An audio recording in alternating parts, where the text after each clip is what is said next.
জলটা ফুটছে, আমি চিনিটা 1 বাটি চিনি দিয়ে দিলাম, রসটা তৈরি করতে দিয়ে দিলাম। এবার একটু নেড়ে দেবো তলা যাতে যায়, রসটা ফুটুক। আলুটা আমার সিদ্ধ হয়ে গেছে, এবার ওটা খোসাটা ছাড়াবো। আলুর খোসাটা আমি ছাড়িয়ে নিচ্ছি।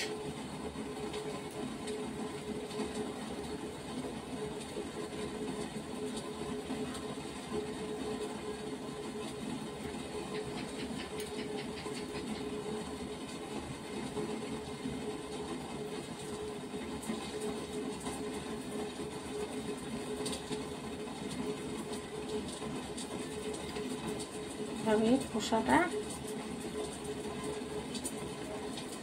ছাড়িয়ে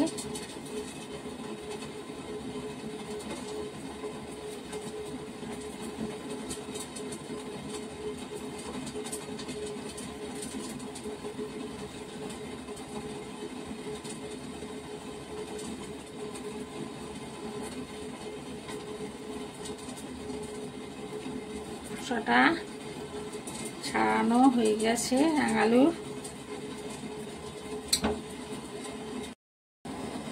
রাঙালুটা চটকে মেখে নিয়েছি, ওর সঙ্গে আমি 1 হাতা ময়দা আর 1 হাতা ময়দা দিয়ে দিলাম, একটু খাবার সোডা দিয়ে দিলাম।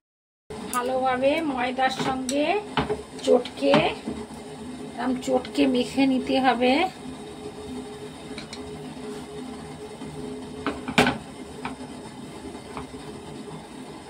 চটকে মেখে নিতে হবে, এতে অল্প করে চটকে মেখে নিতে হবে। রাঙালুর সাথে ময়দাটা অল্প করে একটু দুধ দিলাম, দুধটা দিয়ে ভালো করে মেখে নেব। দুধ দিয়ে আর একটু দেব,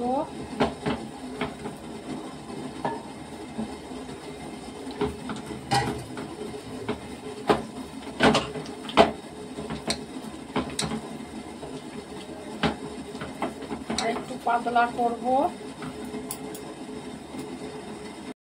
রসটা ফুটছে, রসটা হয়ে এসেছে। রসটা আর একটু সামান্য ফুটবে, ফুটলে আমি এবার রসটাকে নিভিয়ে দেবো। আর এদিকে আমার এটাকে ভালো করে ফেটিয়ে নিতে হবে। এরকম করে যত ফেটাবেন ফুলবে, তত টোপ হয়ে ফুটে উঠবে। এরকম করে একটু 2 মিনিট হোক 5 মিনিট হোক আপনারা রেখে দেবেন। রেখে দিলে জিনিসটা যখন করবেন তখন এটা ফুলবে। সাদা তেল দিয়ে দিচ্ছি আমি।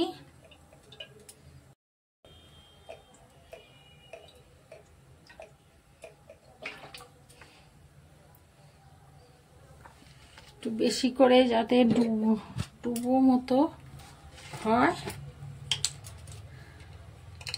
জন্য একটু সাদা তেল বেশি করে দিলাম। 10 মিনিট বাদে চলে এলাম, দেখুন এটা ফুলেছে, কতটা হয়েছে। এবার আমি ভেজে নেব। 1 হাতা করে দিয়ে দেব। কিরম ফুলেছে দেখুন তো।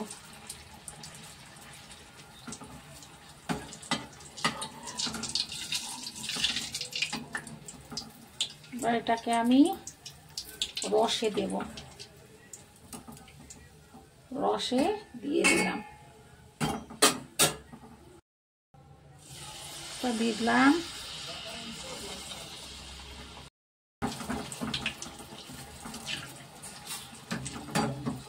তেল বাইরের থেকে নিয়ে ওর গায়ের উপর দিয়ে দিতে হবে, তাহলে আরো ফুলে উঠবে টক হয়ে।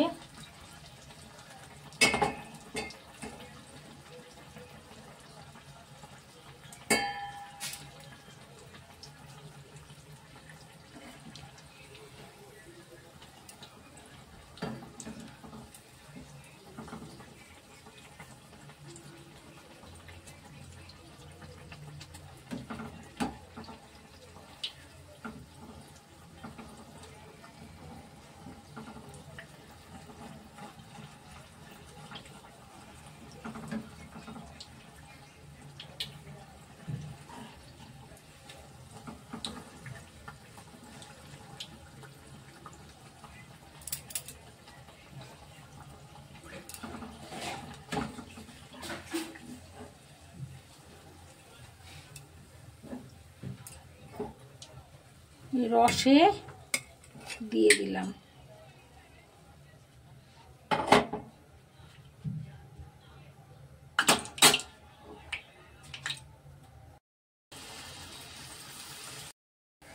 হয়ে গেছে ভাজা, এবার রসে আমি দিয়ে দিলাম। ছোট ছোট করে দেবেন আপনারা। দেখুন টোপ টোপ হয়ে ফুটছে। ভালো করে একটু ফেটিয়ে নেবেন খাবার সোডাটা দিয়ে। 10 মিনিট রেখে দেবেন, দেখবেন বড় বড় হয়ে ফুটবে। হয়ে গেছে, এবার আমি রসে এটা দিয়ে দেব।